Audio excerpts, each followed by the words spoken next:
Hello, Namaskar. This is Firstpost and you're watching Vantage with me, Palki Sharma.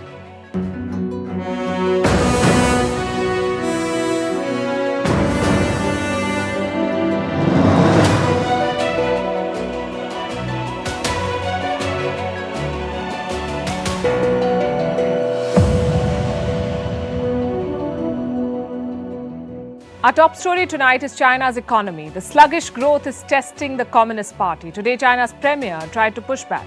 In front of investors, he blamed the West for China's economic troubles. But few are buying his arguments. Behind the scenes, we can tell you, Beijing has gone into an overdrive. It has ordered extreme measures. The central bank is stepping in to arrest the fall of the Yuan, the Chinese currency. And a crackdown has begun. Tonight, we'll get you the latest from Beijing. Also, the rebellion in Russia has spooked Xi Jinping.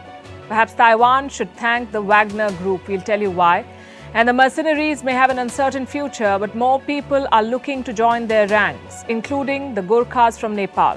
They want to join Wagner. The World Cup schedule is out, the Cricket World Cup. Pakistan apparently not very keen to play in Ahmedabad. And English cricket is being called racist, sexist and elitist. And finally, humans are tilting the earth. A new report links it to depleting groundwater. We'll explain what that means. The headlines first. Ukraine accuses Israel of being pro-Russia. In response, Israel has summoned Ukraine's envoy. Israel has adopted a cautious approach since the war began. It has sent humanitarian aid to Kiev, but has stopped short of giving weapons. Sudan's paramilitary announces a two-day unilateral ceasefire just ahead of Eid. The Sudanese army is yet to respond, though. Around 2,000 people have been killed in the war that began in the month of April. Google moves India's Supreme Court. Reports say the tech giant has urged the top court to quash antitrust directives against it. Google has been accused of abusing the Android market. India is one of Google's most crucial markets. Severe storms wreak havoc for air travelers in the US. More than 1,700 flights cancelled or delayed. New York, New Jersey and Boston airports are the worst affected. The storms have affected more than 40 million people in America. And India will host Pakistan for the 50-over World Cup. It will be the first time in 7 years. The clash between India and Pakistan will take place on the 15th of October in Ahmedabad.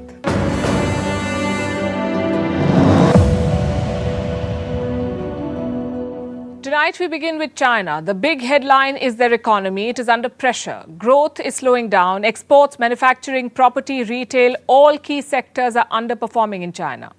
And what is the Chinese state doing? It is blaming the West for all of it. Listen to this. As you know, some in the West are hyping up the so-called cutting reliance and de-risking. These two concepts, to a certain extent, are a false proposition. De-risking is a false proposition, he says. Li Qiang is attacking the West. He's the Chinese premier. And he says the West is pushing the agenda of decoupling. That's the plan to move away from Chinese factories, the plan to develop alternative supply chains. The world is working on it, and of course, Beijing doesn't like it. Li was speaking to international investors, and it sounded like a desperate attempt to win them back. But this is just the facade. Behind the scenes, China is pressing the panic button. Emergency interventions have been ordered. Crackdowns have begun. As the numbers paint a dismal picture, China is trying to take control of the narrative. Let me show you the latest. There was a sell-off today. China state banks sold their dollars. They sold US dollars and bought more of the Chinese currency, the Yuan. You can call it a currency swap of sorts. How does it help?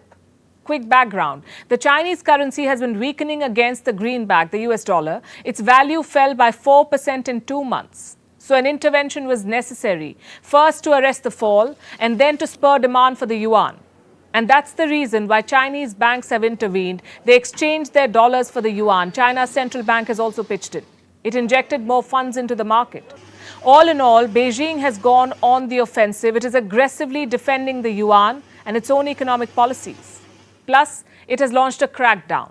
Influential financial experts are being muzzled in China. People like Wu Xiaobo. He's a very prominent expert on finance. He writes for a famous Chinese news website. And he's published many best-selling books as well. Now, this man is being muzzled. Yesterday, he was banned from Weibo. Weibo is China's version of Twitter. Wu had almost 5 million followers on this platform. And now he's been banned. and his recent posts have been deleted. Now, we cannot pinpoint on the exact trigger for the ban, but we can tell you that Woes' suspension is part of a bigger crackdown. Recently, a top data provider was also suppressed. I'm talking about a platform called the Wind Information Company. What did they do? They published data on Chinese markets. Investors outside China relied on this platform to make their bets. But suddenly, Beijing has cut off access, so overseas clients could not get data from this company. The clients began looking for alternatives. They turned to experts like Wu for insights on the Chinese economy. They wanted to understand what's going on in China. And now Beijing is going after these experts too. This is a clear signal. China wants to control the messaging. It does not want any bad news to go out. But it may be too late for this, because leading experts the world over have already made up their minds. Yesterday we told you about the S&P report.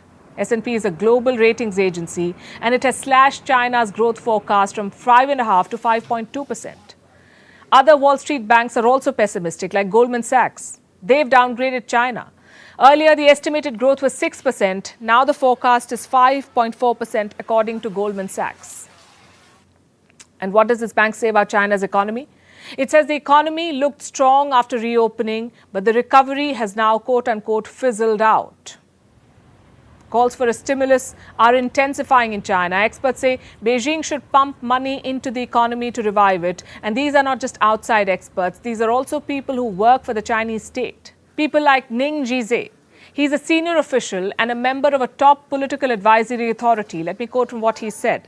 It is better to introduce measures sooner rather than later. The question is Beijing listening? So far, there are no signs of a stimulus, only talks and crackdowns. The Communist Party is trying to mask its failures, but the writing is on the wall. The era of high-performing growth in China is coming to an end, and Beijing's current policies will only slow it down further. So China is struggling, and the larger business environment is not helping. It's tough to operate in. Business leaders across the world are tightening their belts. This year began with mass layoffs. We are halfway through it, and the layoffs are not ending. Earlier, it was the technology players. Now, banks and advisory firms have joined the layoff wave. Goldman Sachs is firing its top officials. It will ask 125 managing directors to leave, 125 MDs. This is across departments, offices, and countries. So why is Goldman Sachs firing senior talent? Because they're unable to generate new business. Reports say the company has faced a deal slump, so 125 managing directors have been asked to go. What's the overall situation like? Well, bad, to put it mildly. In less than a year, Goldman Sachs has ordered 3 rounds of layoffs. Last year, some positions were eliminated. In January this year, more than 3,000 people were laid off, and now managing directors are facing the axe. Then we have advisory firm KPMG. It's on the same boat. KPMG has seen, or rather is seeing, its second round of layoffs. More than 1,900 people are being let go of in the US offices. 4 months back, they laid off some 700 employees. Third on the list is brokerage firm Robinhood. They too are slashing jobs. 7% of their full-time staff is set to leave, 7%. What about India? How are Indian companies faring? Well, not spectacularly, I'm afraid. They too have been hit by this layoff wave. Indian companies are slashing jobs just like the rest of the world, and the IT sector is the worst affected. So far in this financial year, almost 5,000 people have lost their jobs. More than half of these jobs were based in Bengaluru. It's the IT hub of India, and Bengaluru has seen a sharp dip in hiring too. In fact, this month, there was a 7% dip in hiring. So basically, companies are hiring fewer people and firing many. And by all indications, this trend is here to stay for a while. So companies are also moving into smaller offices. They're leaving bigger spaces. And the result is this: a record number of offices are now empty. In the US, office vacancies have touched the 20% mark, meaning 1 in 5 offices is vacant. In cities like San Francisco, Dallas, and Houston, vacancy rates are as high as 25%. In London, about 14% of the city's floor space is empty, 14%. In Hong Kong, about 13 million square feet of office space is vacant. These numbers could get bigger. More companies want to shrink their office spaces. Earlier this month, a global survey came out. 347 top companies were part of this survey. Half of them want smaller offices now. Two reasons why. Number one, fewer employees are coming to office. Many are still working from home. And number two, companies have a reduced headcount. Many people have been fired. So they don't really need big offices. Now this has led to a new problem. Bank defaults. Landlords are unable to pay their debts. Defaults in commercial real estate is on the rise. Leading property giants have defaulted like RXR, Columbia Property Trust, and Brookfield Asset Management. And what's the value of their debt? Well, I don't have a number, but experts say it runs into billions of dollars. One of the developers I mentioned is RXR. Earlier this year, its chief executive spoke out. He said they're unable to lease some of their properties, so they're resorting to some extreme measures. In fact, let me quote from what the CEO said back in the month of February. With some of those, I don't think there's anything we can do with them. Give the keys back to the bank, and you've got to be disciplined about it. And that's what they did. Handed the property over to the bank. Last month, they gave up a 33-story office building in Manhattan. The loan on this property was worth $240 million. So RXR decided to default. And this points to a larger trend. The global economy is in a slump. Now, we've seen a slowdown before, but this one's different. It comes after a life-altering pandemic. It may change our jobs and our offices irreversibly. Meanwhile, the Russian rebellion is very much in news. Its fallout is still being assessed. What happened was dramatic and unprecedented. Wagner fighters were barely 200 kilometers from Moscow. They were coming for Putin's seat of power. A few more hours, and they would have reached Moscow. So why did Putin not try to stop them? Why did he not dial the Wagner chief himself? Questions like these were doing the rounds over the past 2 days. Late last night, the Russian president decided to address them. And he sounded almost defiant. He said he let the mutiny go on to avoid bloodshed. From the very beginning of the events, that is the Wagner mutiny, on my direct order, steps were taken to avoid a big bloodshed. This took time, including to give those who made a mistake a chance to think again, to understand that their actions are strongly rejected by society, and to what tragic, destructive consequences for Russia, for our state, the adventure in which they were dragged leads. So that's Putin's side of the story. The man who intervened finally was the president of Belarus, Alexander Lukashenko. And he says that Russia mismanaged tensions with Wagner. It's a rare comment from the Belarusian leader. What he means is that Putin did not deal with it on time. Now, the rebellion was playing out in Russia, but the whole world was tracking it. Both Putin's enemies and friends were watching the drama as it unfolded. None more than Chinese President Xi Jinping. After all, he shares what he calls a no-limits friendship with the Russian leader. But there's more to it. Xi Jinping has his own selfish reasons. You see, China has long looked at its northern neighbor as an example. They have a shared past. And of course, their common love for communism. The fall of the Soviet Union rattled Beijing. They scrambled to cement their own leadership. They focused on the economy, the Chinese. They focused on the economy and they clamped down on dissent even harder to avoid a chaotic implosion, the kind that the Soviet Union saw. China did not want to meet the fate of the Soviet Union. Then came the war in Ukraine. Russia launched the so-called military operation in February last year. It expected an immediate victory. But 16 months later, Kiev still stands, and the Chinese found a lesson again. They realized that invasions are uncertain and risky. So if Xi Jinping wants to invade Taiwan tomorrow, he would have to think twice. He may know how the invasion will begin, but he can't be sure how it will end. And if a win is not immediate, it leads to uncertainty. It leads to a standing conflict. The kind of conflict that could shake a leader's hold on power. It's happening with Vladimir Putin. It may also happen with Xi Jinping. So Beijing will try to learn from Moscow's mistakes. And pictures like these would have shaken them. People in Russia were seen cheering the Wagner rebels as they took over a city. Take a look at this.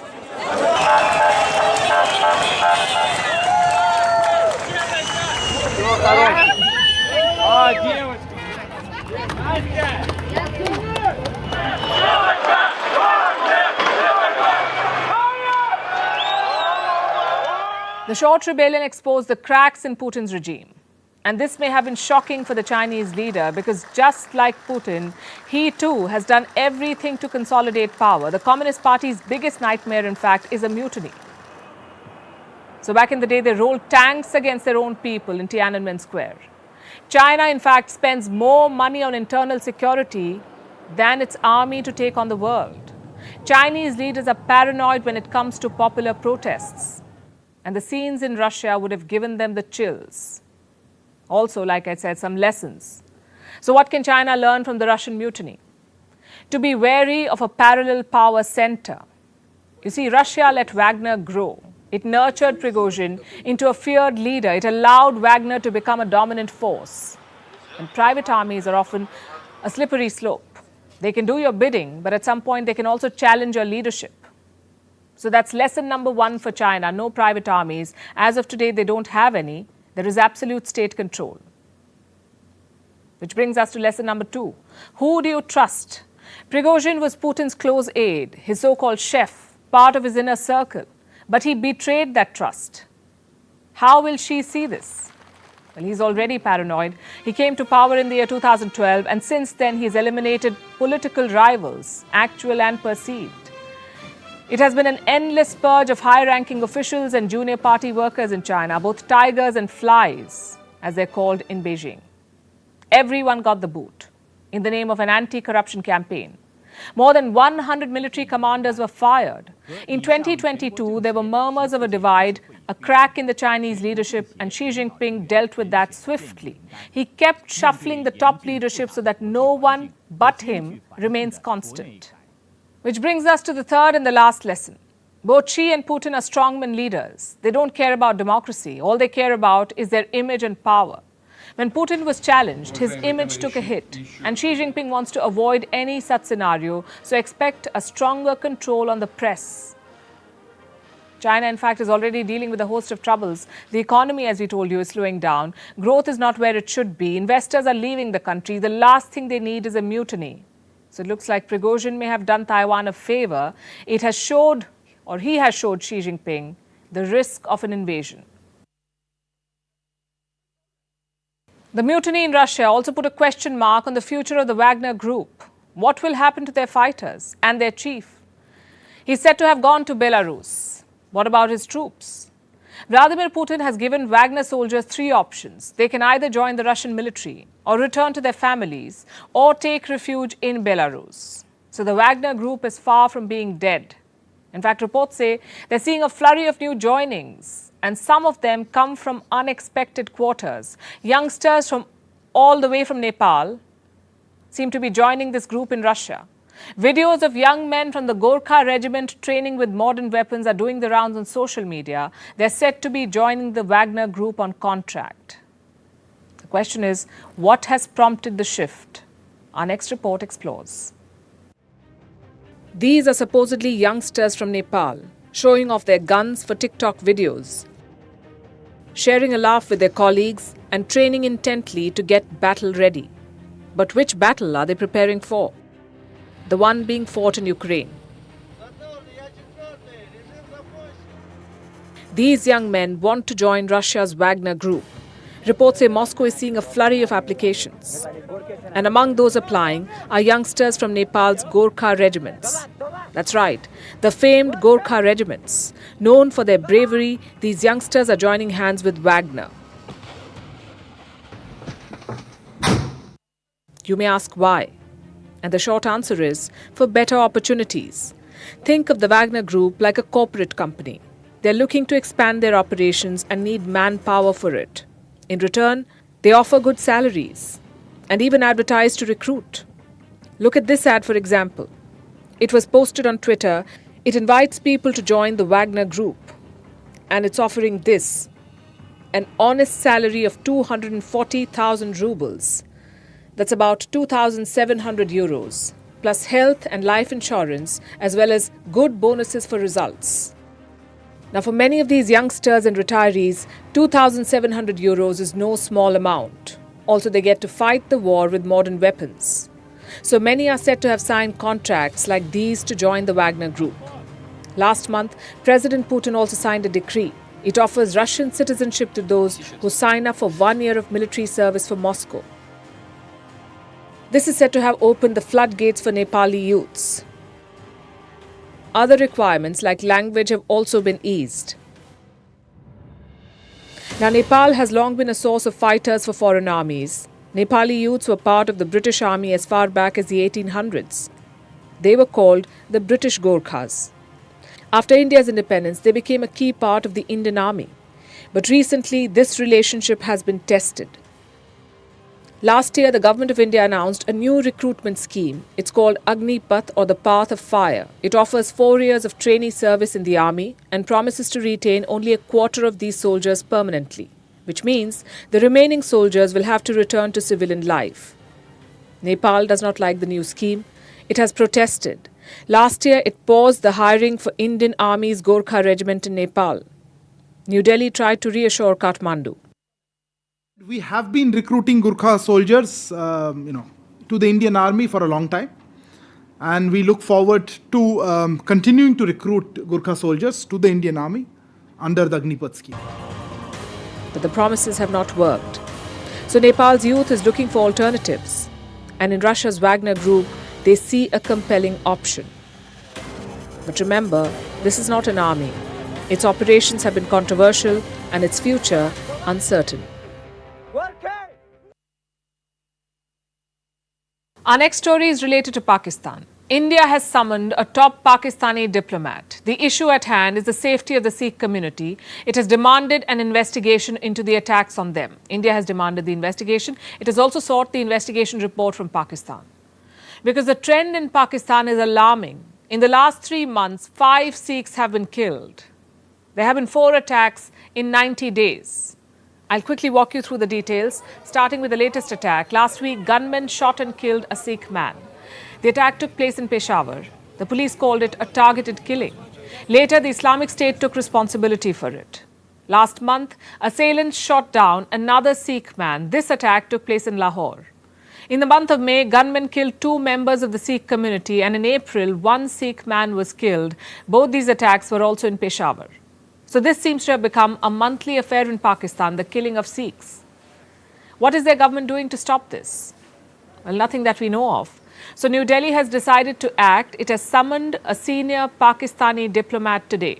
It happened today, and India lodged a strong protest over the attacks. It has asked Pakistan to ensure the safety of minorities. Not the first time, though. Such requests have been made in the past too, and they've fallen on deaf ears. Minorities continue to be targeted in Pakistan. First, it was the Hindus. They were forcefully converted, discriminated against, and killed. And now it is the Sikhs. They are one of the smallest minority groups in Pakistan. Most of them came from Pashtun and Sindhi areas. Earlier, they lived in the Khyber Pakhtunkhwa province, but later they moved to cities like Peshawar, Lahore, and Nankana Sahib. They are worried about their safety, which is tragic because Sikhism has such a rich history in Pakistan. Nankana Sahib is the birthplace of Guru Nanak. It is located in Pakistan's Punjab. Kartarpur Sahib is another holy site for Sikhs. It is also located in Punjab. In the 19th century, the Sikh community was a major political force here. This was before India's partition. In 1947, there were around 2 million Sikhs in what became Pakistan. During partition, many left for India, but a sizable population remained. Over the years, those numbers have dwindled, though. Today, there are not more than 12 to 15,000 Sikhs left in Pakistan. Most of them live in Peshawar. The 2017 Pakistan census tells their story. Their numbers are so small, they don't even make up a separate category. They've been bundled with others. That's how small the Sikh population is, and yet their persecution continues. Intolerance is growing and attacks have become a regular affair. The rise of the Taliban further fueled this violence. There were targeted killings, even cases of arson in Sikh neighborhoods. On top of that, there are forced conversions and incidents of lynching. In fact, religious minorities in Pakistan are already marginalized across the board. There is social exclusion, daily harassment, and lack of opportunities. Add violence to that, and it makes it the perfect brew for religious persecution. But you won't hear that from Barack Obama or the American press, because they like talking only about India, it seems. Meanwhile, Pakistan's top leadership is camping in Dubai. far removed from this religious persecution and economic crisis and all other issues that besiege their country. They're in Dubai to secure their own political future and to end Imran Khan's career. The plan apparently is to bring Nawaz Sharif back to Pakistan. It's quite a story. On Monday, the ruling coalition of Pakistan held a meeting in Dubai. This meeting included the PMLN, the Pakistan Muslim League Nawaz. It is the ruling party. It is the party of Prime Minister Shehbaz Sharif. And its coalition partner is the PPP, the Pakistan People's Party. Together, they came to power in 2022. This was after Imran Khan was ousted. And they've been in office for a year now. They face an election soon. Reports say PMLN Supremo Nawaz Sharif was also present in the meeting in Dubai. He is the older brother of Prime Minister Shehbaz Sharif. And he met with Asif Ali Zardari, the leader of the Pakistan People's Party, the coalition partner. And this is quite significant. Remember, Nawaz Sharif has been Prime Minister of Pakistan thrice. In 2017, he was disqualified for life. And since 2019, he has been self-imposed exile in London. When Imran Khan was Prime Minister, Nawaz Sharif could not enter Pakistan. He did not enter Pakistan. He would have been arrested. But his fortunes changed in 2022. That's when his brother, Shehbaz Sharif, became Prime Minister. And since then, Nawaz Sharif has been trying to return to his country. His brother and his party are working to ensure that. In fact, they've recently brought about a new law. It was passed on Sunday. This law limits the lifetime disqualification of any lawmaker. So now in Pakistan, any leader can be disqualified, but for not more than 5 years. After 5 years, the disqualification ends. And it works for Nawaz Sharif. He can now return to Pakistan. He can also contest an election. The current parliament, or the National Assembly as they call it, will complete its term on the 12th of August this year. After that, elections must be held in the next 60 days. That's what the Constitution says. If they follow the Constitution, they will have to hold an election later this year. So the top leadership is in a huddle. They have to announce elections soon. They have to devise their strategy and figure out a power-sharing deal in case they win. In a conversation like this, Nawaz Sharif's participation is telling because the upcoming election is crucial. Pakistan is suffering a crippling economic crisis and political chaos. Imran Khan remains a popular leader and he has challenged the mighty army of Pakistan. So what happens in the upcoming election could well decide the course of the country. Which also brings us to what's happening in the army. On Monday, they fired 3 top commanders. 15 other officers were also disciplined. This was over the arrest of Imran Khan. And this is very rare in Pakistan. They did not name the officers. They just blamed them for failing to protect army properties. It is the strongest action that the army has publicly taken against its own officers in decades. So the message was quite clear. No support for Imran Khan will be tolerated. He was once the selected Prime Minister, but now he is enemy number 1. And he wants to return to power. So this election is going to be very, very critical. On one side is a 3-time former Prime Minister Nawaz Sharif eyeing his return to power. On the other side is the army. For decades, they've had a firm grip on how Pakistan is run, but Imran Khan has challenged that. So going into the polls, these two sides, the Sharifs and the army, may have very different aims, very different ambitions, but they have a common objective: to keep Imran Khan out of power.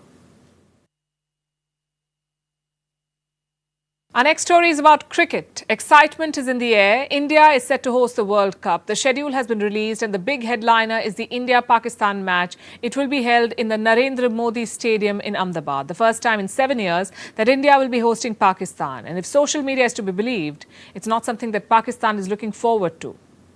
Regardless, one can expect all eyes glued to TV screens on the 15th of October when India and Pakistan clash on the field.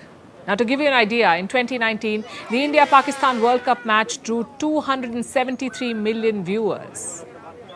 But you see, this is merely a mega clash in terms of optics. On the field, India is far superior than its neighbour. After all, Pakistani cricket has a long list of problems, including a complacent board, coaching concerns, and feuds between players.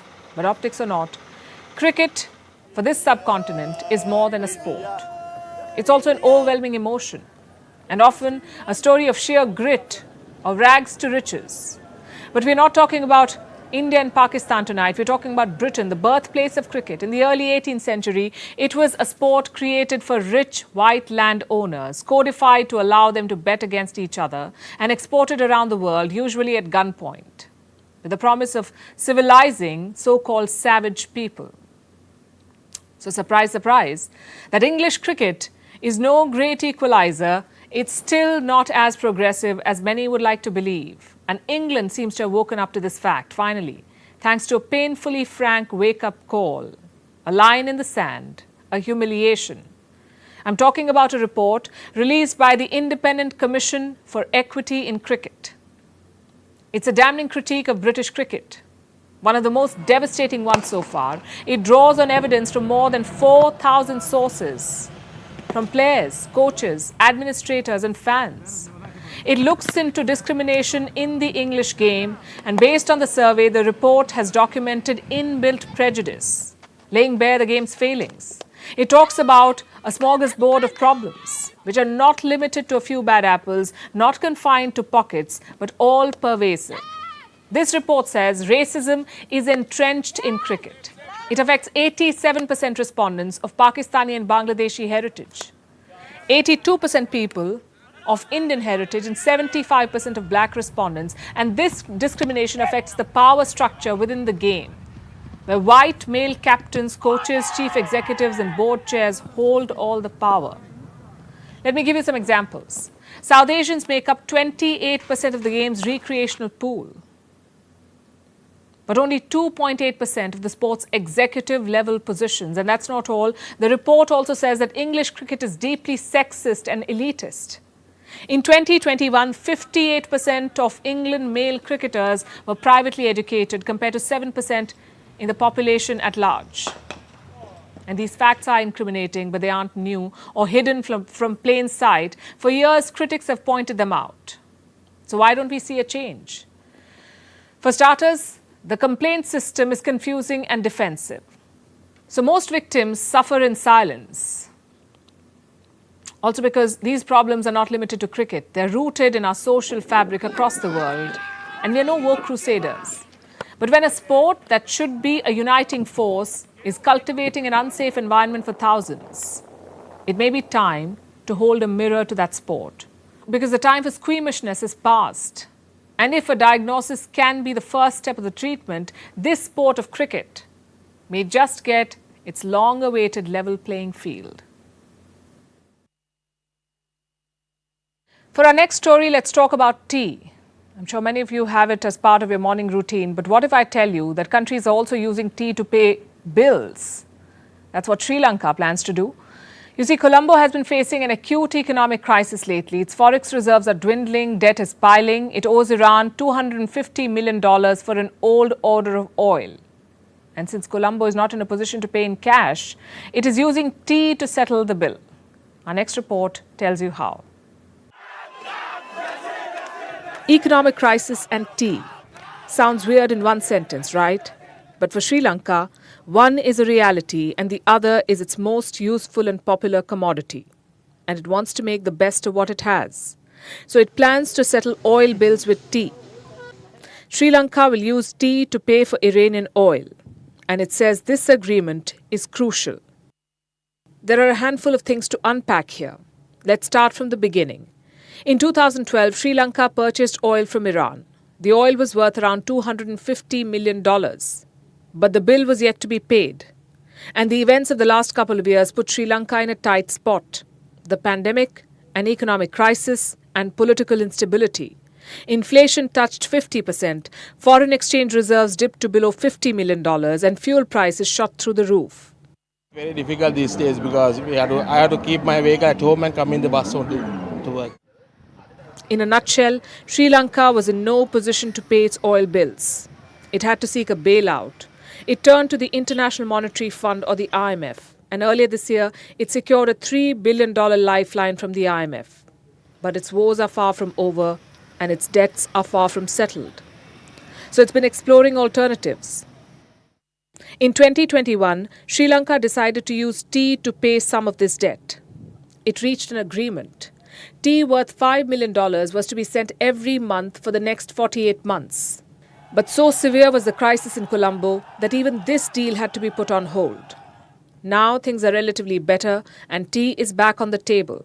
They want to make a modest start though. They want to send tea worth $2 million every month. And this is how the barter will work. Sri Lanka's state-run petroleum company that purchased the oil from Iran will give rupees to the tea board. The tea board will use this money to ship tea. Then Iran's tea importers, upon receiving the shipment, will pay in riyals to the national Iranian oil company. And this arrangement works for both sides. It will save Sri Lanka dollars and prevent its forex reserves from dipping further, and it will allow Iran to recover payment for oil.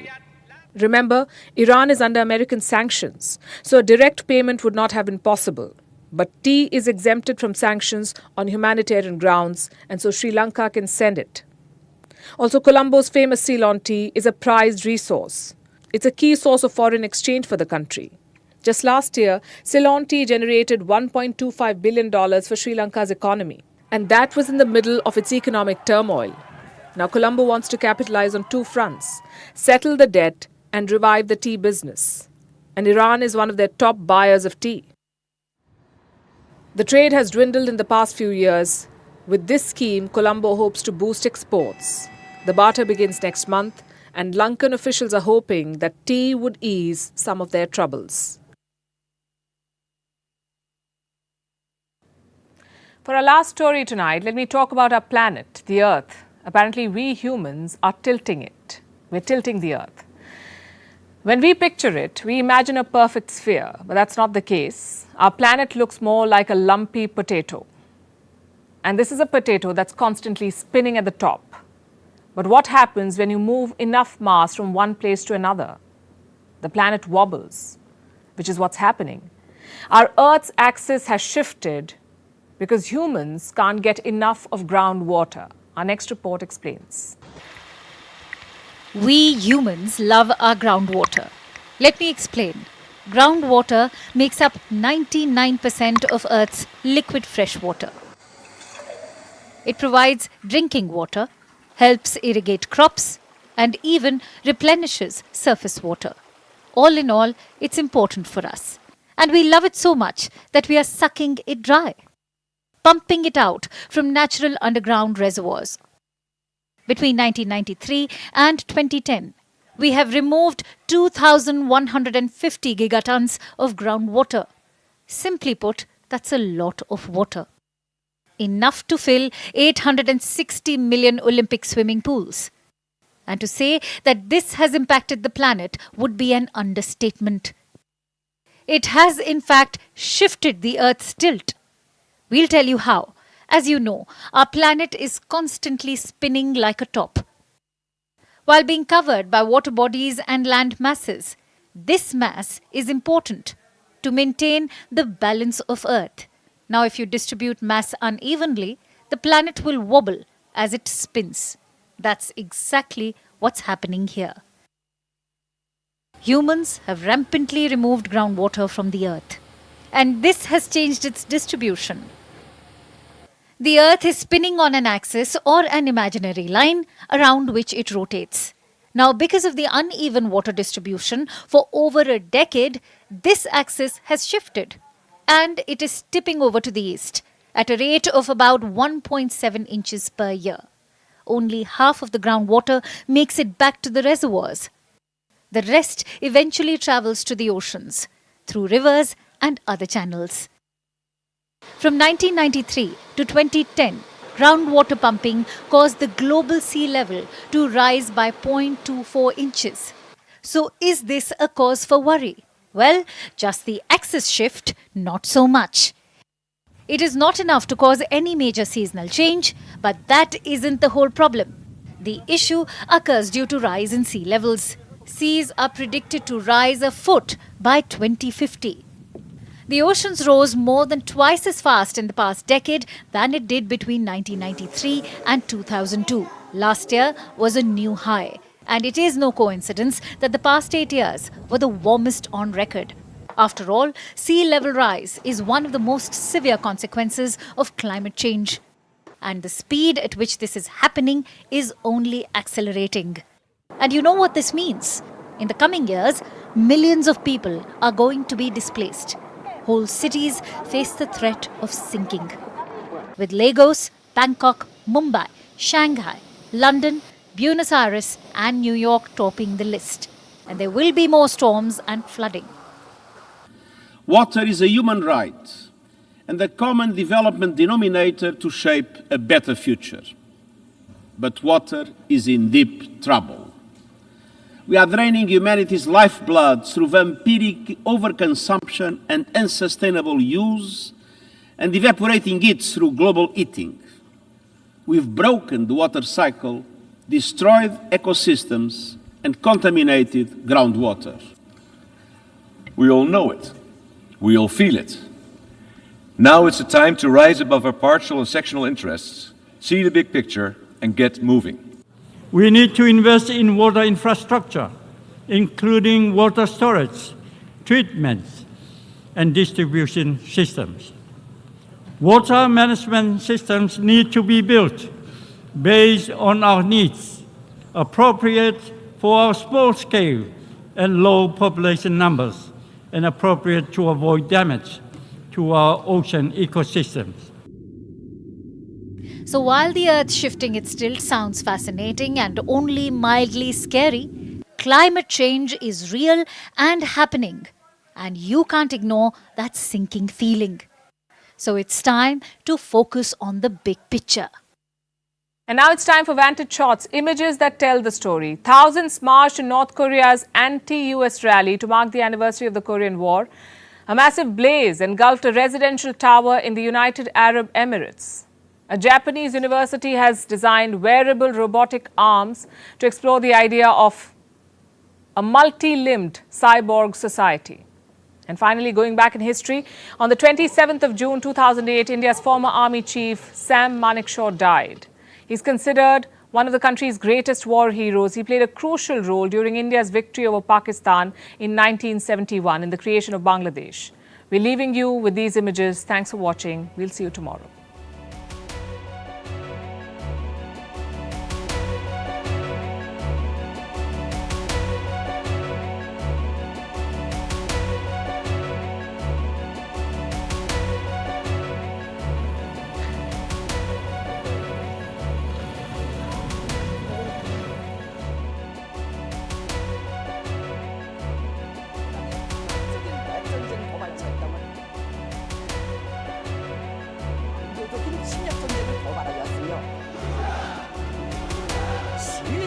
영조선의 역사와 전통을 빛나게 이어나간다니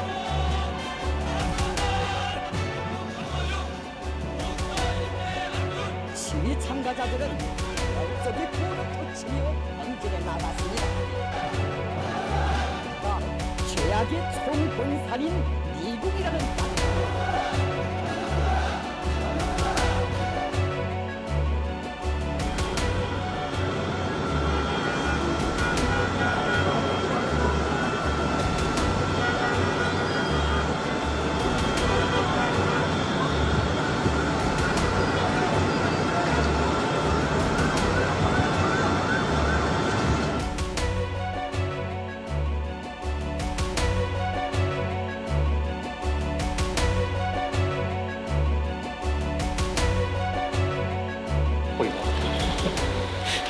モードみたいなことしかできない。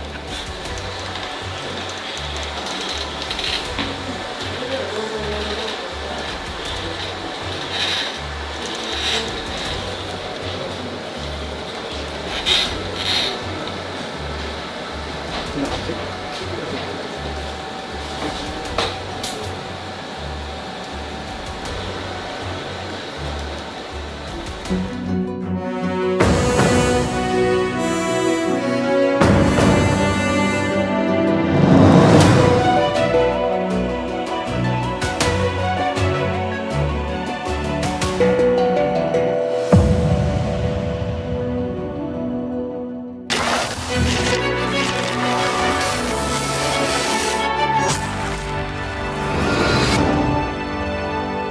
An Indian becoming a UK PM.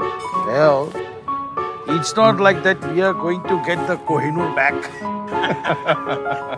But at least India is on its way to the top. Huh? But Gautam sir, there's actually not much to celebrate. Why not? An Indian is ruling the UK. Indian leaders in third countries often tend to overcompensate for their minority handicap. For example, Sunak's Home Secretary of Indian origin, Suella Braverman, disapproved of India-UK free trade because it would encourage people immigrating to the UK and the majority of whom were Indians. Structurally, India and UK have passed baggage, but still hasn't been resolved. And that is why, Ladies and gentlemen, India needs to significantly temper its expectations from Rishi Sunak. Presenting Vantage with me, Palki Sharma, a first-of-its-kind global show with an Indian perspective.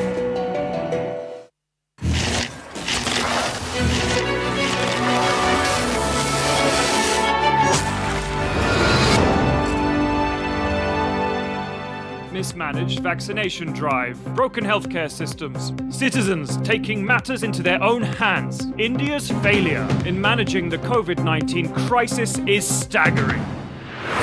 Want stories but without the West spin on it? Presenting Vantage with me, Palki Sharma, a first-of-its-kind global show with an Indian perspective.